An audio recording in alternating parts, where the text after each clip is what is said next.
all very, very much. I would like to crave your indulgence on two accounts, one of teaching 8 classes a semester, and I am currently conscious only because of massive amounts of caffeine. And so if I lose a train of thought, please forgive me. The second indulgence is I have proven myself unable to actually read a paper before an audience, and so I sort of speak extemporaneously from PowerPoint. So, but all the information is there. So what I want to talk to you about today is something that my training with Richard, because Richard was of course, my advisor, and also my training with Marianne. I've taken these two, and I've also taken in actually 2 recent publications I've done, and really my training with both of them has intersected with the deep reading that Richard has taught me, the relationship as in liturgy, as Professor Kelly explained in his very excellent plenary talk, the relationship between what's on the page and the practice, of course the practice of historiography, where we share common interests, and the relationship between text and text as evidence of communities, and text and practice and community. And Marianne, of course, taught me military history, and also to see really if ultimately I can answer this question of community using the tools of social history. So I'll give an overview of martial culture in the Holy Roman Empire. I'll talk about our documentary witnesses, which I think you'll find very interesting, which is the Fechtbuch tradition. Since David is in the room, I'm going to gloss over all the German pronunciation. And I'm going to talk about Joachim Meyer in the case of Strasbourg. And what I'm going to do is talk about this textual tradition, the Fechtbuch tradition, Fechtbuch in the plural, and how it is an epiphenomenon, how it comes from a certain practice which defines a certain community. So, briefly, in the Middle Ages, enfranchisement, literally being a Frank, freedom is related to the keeping and bearing of arms. V.N. Tolstoy wrote a very excellent recent book on this, related to enfranchisement and bearing of arms in early modern Germany. But this holds true in the Middle Ages. This is an image from a window of the great Cathedral of Strasbourg, unfortunately now lost, that depicts in wearing the latest military equipment, the guild militias, which are associated with the guilds that ran the town, are going out actually in carts, which no knight would ever do, but they're going out in carts to go fight in the town's battles. And this is an important part of civic self-definition. And at the same time, we have evidence from these surviving Fechtbuch, or these surviving books, that there was an active culture of professional mastered arms in pre-modern Germany. And of course, my question for today is, who were these people, and in what context did they operate? Some served the nobility. Most seem to be somewhat iterant from town to town, as we'll see. I want to point out also, though, that though by the early 16th century, the military revolution had occurred, and these militias were supplanted by mercenaries. The last expedition of the Strasbourg city militia, they basically shot up some poor noble's dovecote and liberated his wine stores to set free a guy who had already been liberated. But this martial ideology, that is the wearing of weapons, remained. So what I want to talk about is these written records of fencing. I'm going to talk about, in particular, the German language tradition.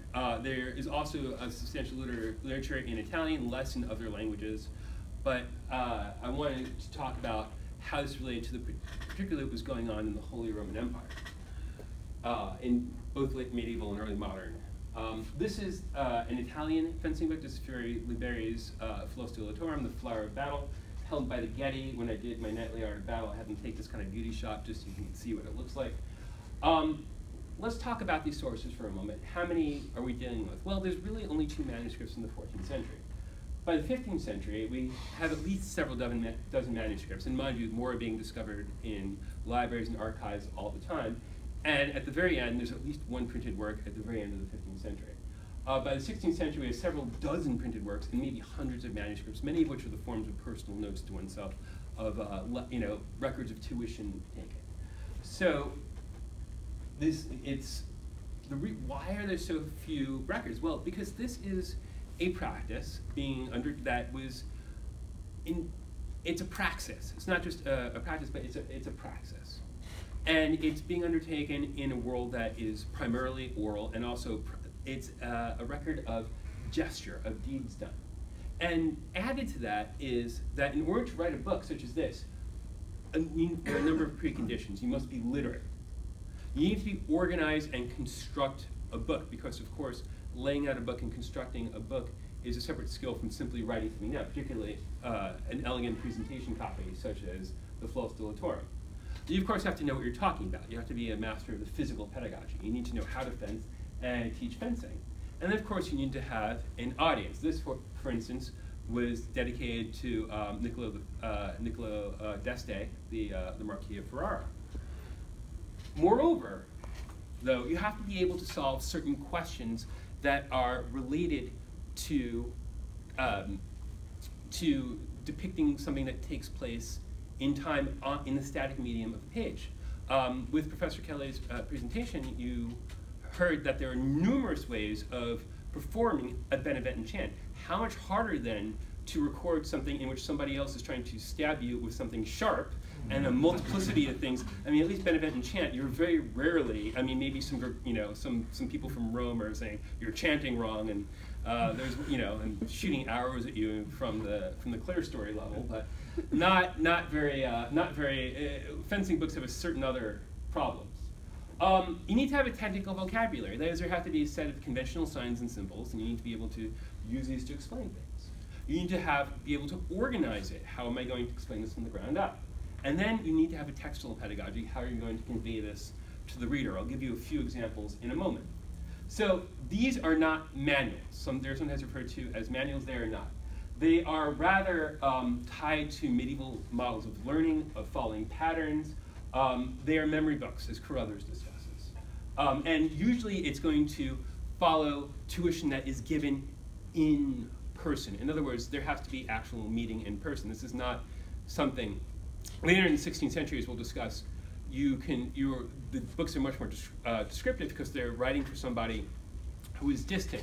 But in these cases, these manuscripts it involves some sort of community, involves being together in the same place in order to teach and learn. It's also, I should mention, similar to a liturgical book in that it is praxis committed to the page. Here is one example. I found this one in Paris. I'm rather fond of it. It is Bibliothèque Nationale manuscript, Latin 11269. It is a humanist translation into early humanist Latin of the Getty Fechtbuch that I showed you before. Here now preserved in elegant Latin for reasons that I discuss in an article in Acta Periodica Dilatorum. I'm not going to discuss why this was made, as it's not germane to my purpose today, but I do want to show you how symbology can be used to show you a textual pedagogy. So if you're attacked with a dagger, what do? Well, you have this series of 4 masters who are increasing in age, and actually the robes get more elegant also in various other versions, each holding symbols much like a saint, with each with a depiction of what you should do. So first you take away the dagger, and then he should be holding an arm. He says you break their arm. But in the other versions, he should be holding an arm. And then you put them in the joint lock, or chiave, a key in the Italian, and then finally you cast them down underneath you, and you see there's the outline of a person, there. So one thing follows another sequentially in time. The earliest known Fechtbuch that we have is Tower Manuscript 133. Geoffrey Forgain's date is to 1325, most likely produced in a southern German cathedral school. It shows a priest and his student and a woman named Walpurga fencing with swords and bucklers. What I want to point out is that it shares in common with liturgical books is that the plays, like each sequence of actions, begins with a cross, just as would be done for in a liturgical book. So a common device there. Of course, another thing you could do is you can invent a technical vocabulary, which brings me to Nuremberg Codex 3277A, which is very interesting because it's the first record of this tradition or school, we'll call it, which traces its origins of this Ehrmeister named Johannes Lichtenauer. That is a depiction from the mid-15th century from the Codex Danzig, holding a stick showing his mastery, and also a Paradschwert, or literally a parade sword, because there was ritual involved. And one of the things we do would parade the swords before a fencing competition, perhaps where that name comes from, speculating there. But it's a blunt fencing longsword, and it's of a particular sword. And you can actually see that it's got a blunt edge. This is not entirely a fencing book, and as you can see, it's a Hausberg form. These are basically notes to oneself, but it also contains things like recipes for hardening steel, and it also contains a calendar, which is why most people, Hills, Lang, etc., have dated to 1389. What is interesting to me about this is that the technical vocabulary for timing is Aristotelian, with reference to the physics that time is a number of motion with respect to the before and after, and the relative timing of things that take place in space and time are described using the words vor and nach, before and after, in German. So this gives us the first theorization of fencing, right? We're trying to achieve a scientific vocabulary here. Now, and of course, it draws authority from an imagined past. As it says in Folio 13 Verso, Master Lichtenauer learned and mastered the art in a thorough and rightful way, but he did not invent and put together this art. Instead, he traveled and searched many countries with the will of learning and mastering this rightful and true art. So this is something that he didn't invent, but it dates its authority. And this tradition continues after him. This is from Paulus Kahl's, the Bavarian city library, CGM 1507, about 1470. So for quite some time, if this was indeed constructed in the late 14th century, this is continuing. You can see this ideographic representation, sort of like the picture that Fiore had. You know, eyes like a hawk, feet like a deer, etc. There are about 17 Fechtbuch recording his teaching epitome, and a lot of glosse. And it's really hard to make a stem, but people have attempted. But the most interesting one for our purposes is that one by Paulus Kahl, who is active in the 1460s, 1470s, records a list or a memorial, 18 masters who were in the Society of Lichtenauer. It was a Gesellschaft. And I should mention that the Lichtenauer verses, because it's basically a teaching poem. There's another version of it, 1480, 1420, with the verses and everything in a different order, which points to, of course, this is that there was an oral tradition, right? This is an oral tradition, and that we're really only seeing the tip of the iceberg as this is recorded. This is the list of the masters, and where we have toponyms.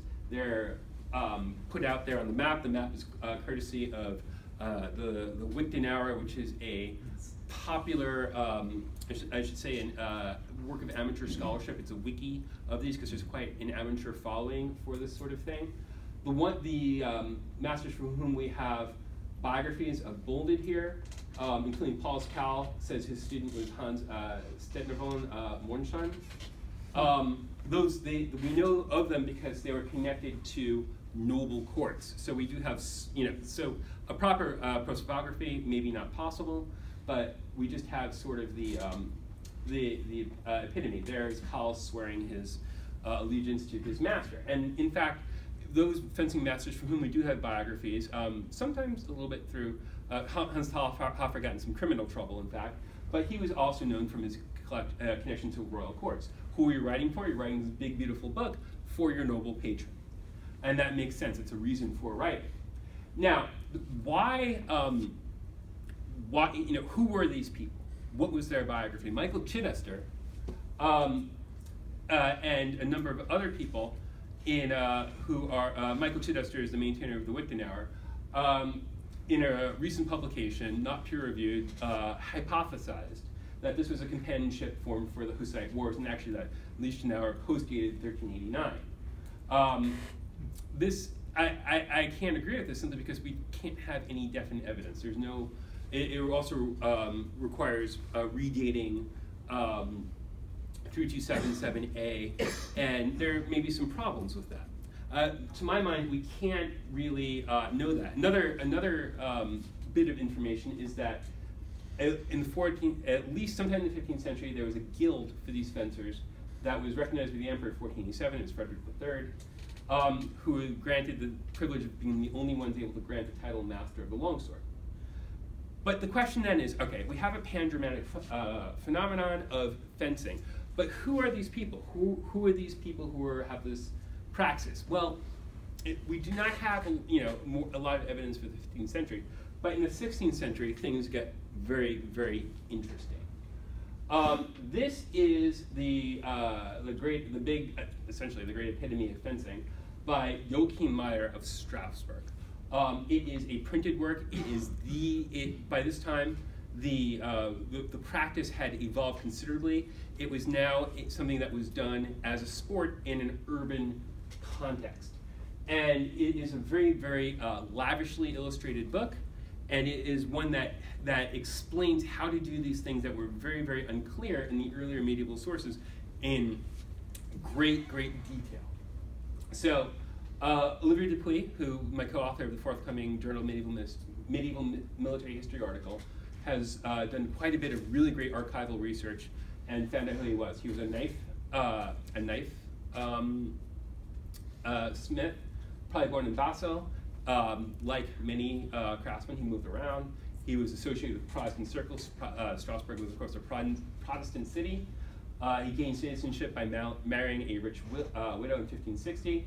And he applied to have Fecht school, what a Fecht school is in a moment, 5 times between 1561 and 1568, and was a teacher of fencing besides working for that, working as a knife smith. He produced the manuscript of his treatise, if we want to call it, for Otto Connaissance in 1568, and then both of these noblemen, by the way, were associated with Protestant circles, and he comes out with the big book in 1570. I'm not going to attempt to pronounce it with actual Germanists in the room. And on his way to go to try to become a master, again, to enter service into a noble court, he takes sick and dies in 1571. So he also calls on the authority of the imagined past. And he also cites the Lichtenauer verses, right? This is the last publication of them. And he has numerous appeals to this being a German practice and a great German practice. There's a lot of imagined community in this. And he, of course, is writing this book and having it printed in Strasbourg, which of course is center printing, at great expense. And he was quite in debt for this, in fact, because he expected to sell it. This is an act of print capitalism. Now, he certainly had an environment in this because by the 16th century, even though, I'm going to gloss over some things because I'm slightly running out of time, bearing and use of arms was part, and this is a shooting competition, of being a good citizen of a German city-state. Certainly true of Strasbourg. Many shooting competitions. You could see even from the medieval curtain walls, the fortification city became the star fort shape. Here it is by 1644. That firearms, basically, you wanted a gun, you can have a gun. Not tightly regulated. Sidearms, white arms, very tightly regulated.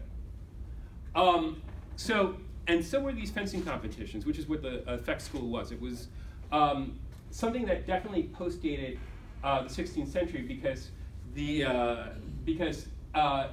humanist Jakob Mümpfeling uses the term Fecht school in his 1501 Germania to mean essentially a gymnasium. And you would never call a Fecht school, which was a fencing competition again, that you had to apply for the license to have one of these, and they were held in private courts, courtyards of houses, and you had to swear that there wouldn't be any disorder, and you had to apply to the Council of 21, which is essentially the city council.